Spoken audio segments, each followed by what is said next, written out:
a break. Yeah, let's take a break over here. Over here. Oh man, this looks good.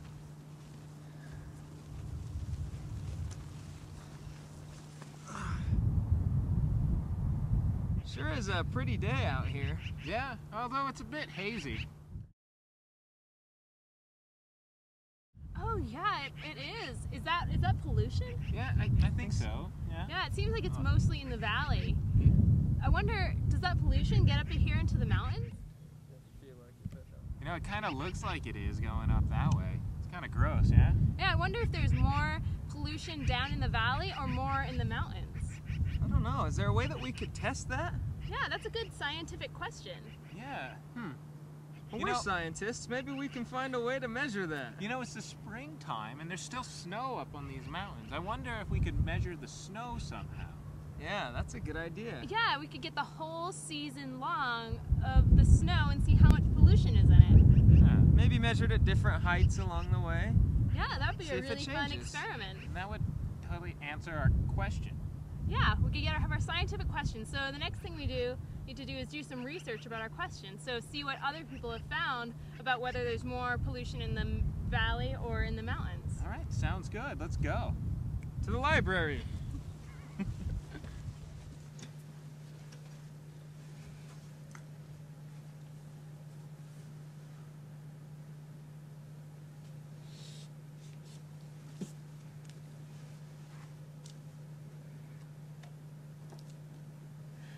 Hey Eric, do you think this book would work? Yeah, that looks great. Oh, wow, that's fine. The more information, the better, I always say. So should we get down to doing some research? What did you guys learn through your research? Yeah, this website right here says that urban areas have more pollution than natural areas. Oh, really? Huh. That's really interesting. Well, I read that the weather can actually move pollutants from one place to another. So, like, the pollution happens in the city, but the wind can bring the pollution up into the mountains. So there could be a lot of pollution in the mountains too, but it comes from the city. Wow. And I learned that a lot of the pollutants are stored and carried through the water supply. So they kind of get deposited through rain and snow up in the mountains and then are carried through the rivers all the way back to the city. Oh, wow. That's It's- a complete cycle. It's the water cycle. So it brings the pollutants up into the mountains and into the snow, and then it comes back down through the water. Right. So where do you guys think the most pollutants will be? Well, Yeah. let's write down some ideas and maybe create a hypothesis of what we think is That's going a to happen. great idea. Let's do it. So where do we think the most pollution would be, guys? I sort of think there'll be more pollution down by the city because that's where all the pollution is coming from. So I mean, some of it will get up there, but I think most of it will be down there. What do you think, Jimmy?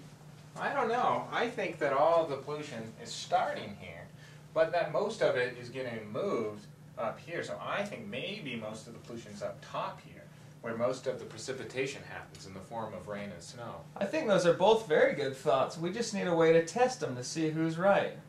Yeah.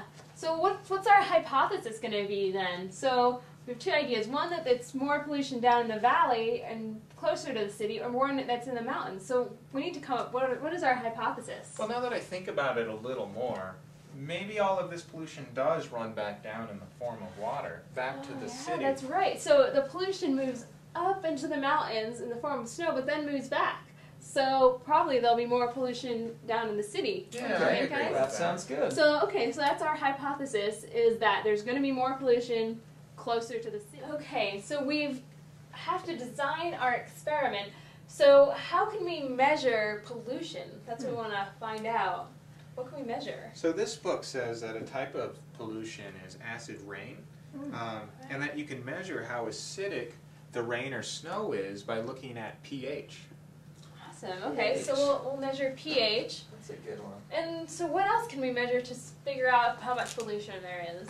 Well, I've noticed sometimes snow can have different colors, and I think that's due to things being inside the snow, like pollutants that can get caught in the water.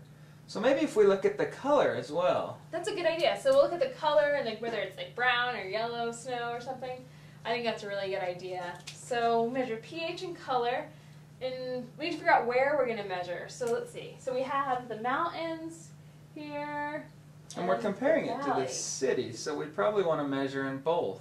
Yeah, so we can have a site maybe down here, and then what do you guys think? Maybe one up here too? So Yeah. a little bit higher? Maybe one even more, a little higher than that. Oh, really? So we can make Yeah, one the top of the mountains, really high. the middle, So and the city. That's a good idea. that's good. So like different elevations up Mm-hmm. there. Perfect. So this is a canyon you have right here, Yeah. right? You know, it might be a really good idea is to do maybe 2 canyons so that we can get another trial. It's always That's a good idea to do repetition when Yeah. you're doing science, Yeah. so I agree. That's a really good idea. So we'll do multiple trials. So what else do we need? So I think we're pretty good, but I know we need to figure out what are our controls and what are our variables Ah, for of our course. experiment. So we gotta write down what our controls and variables are, but what is a control again? Control. So right, that's what we keep the same when we're doing our experiment. Is that right? Yeah. Yeah, so I think one thing that's important to control for is the way we measure things. We need to always measure the same way. Okay, so we want to measure the same, so we don't like do it differently in different spots. Right, exactly.